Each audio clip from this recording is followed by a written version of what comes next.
Our word of the week is record schedule. A record schedule is a document that tells you how long to keep specific types of records and tells you what should happen to those records. Records support and document our work. They help us to protect the rights and interests of citizens and help us document the policies the government has developed and implemented. Records keep our world moving. They help us track the work that's been done and the money that's been spent.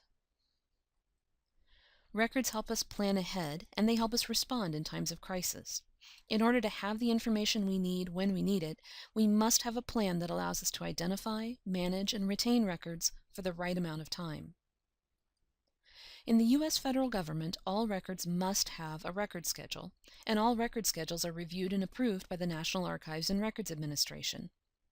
A record schedule tells us how long each type of record is to be retained, and it tells us whether the records will be destroyed someday or transferred to the National Archives to be retained forever.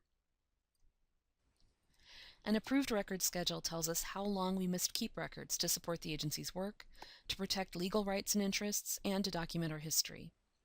Record schedules help us make sure that everyone in the agency is retaining records for the same amount of time, and they help us ensure that future generations will have access to the information they need to understand our part in history. In the U.S. federal government, we use two main types of record schedules. The General Record Schedules, or GRS, cover common administrative and housekeeping records. Individual agencies also have their own unique agency-specific record schedules. The General Record Schedules are created and approved by the National Archives for use by all federal agencies.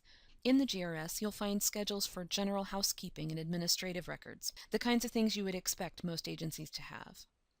Agencies across the federal government use the GRS, and that helps us make sure that our retention of these records is consistent.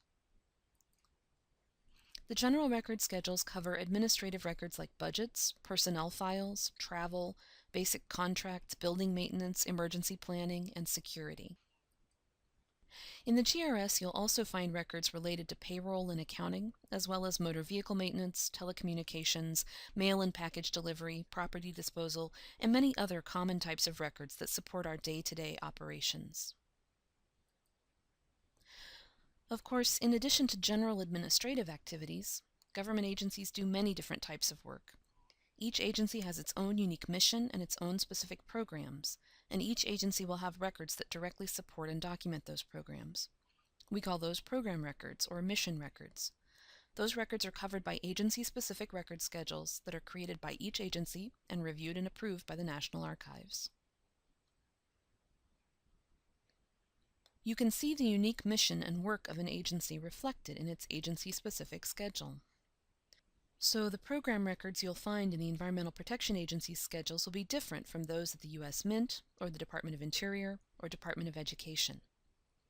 You can start to identify your own agency-specific mission records by looking at the activities and the programs that make your organization unique. For example, if you look at the schedules for the National Park Service, you'll find program records documenting park policies and facilities, and records tracking plants and animals.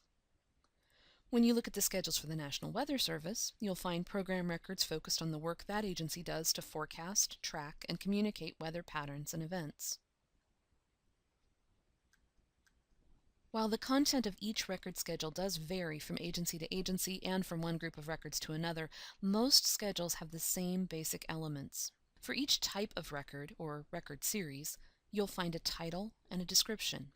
The title usually reflects what the records are called in the office, and the description helps you to identify how those records are used and what kinds of material might be included in a typical set of records. The record schedule also tells the disposition of the records. Disposition is the ultimate fate of the records. It's what should happen to the files. In this example, we have temporary records. A temporary record is one that will ultimately be destroyed when it's no longer needed to support the work of the agency or to protect someone's rights and interests.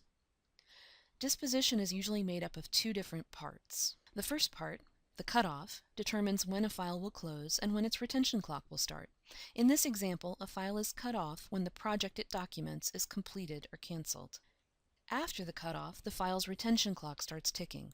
In this example, we would close the file when the project is completed, and we retain the project history file for 10 years after that cutoff date.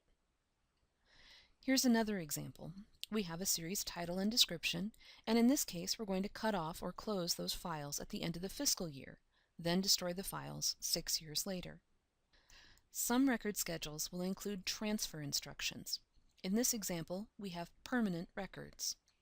Permanent records have significant historical or other value, and permanent records will ultimately be transferred to the National Archives to be retained forever. In this example, we have two sets of transfer instructions. First, the files are transferred to a federal records center for storage.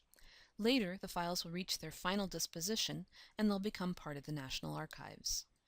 Your agency will use a combination of the general record schedules and your agency-specific schedules.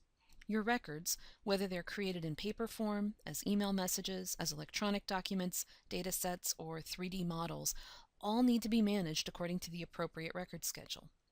Schedules are created for all record formats, so you will find record schedules that apply to your electronic documents, information systems and websites, and photographs, audio and video files, and of course, paper. When you need to find your own agency's record schedules, there are several key places to look. First, take a look at your organization's intranet or website. Many agencies will post their schedules online. You might also check your orders, policies, or directives because many records manuals and record schedules are issued that way. Your agency's records officer and network of records contacts will also be able to help you. And you can find both the general record schedules and a collection of agency record schedules on NARA's website at archives.gov. If you'd like to learn more about creating, applying, and updating record schedules, or if you'd like more information about available records management training, visit us online at archives.gov.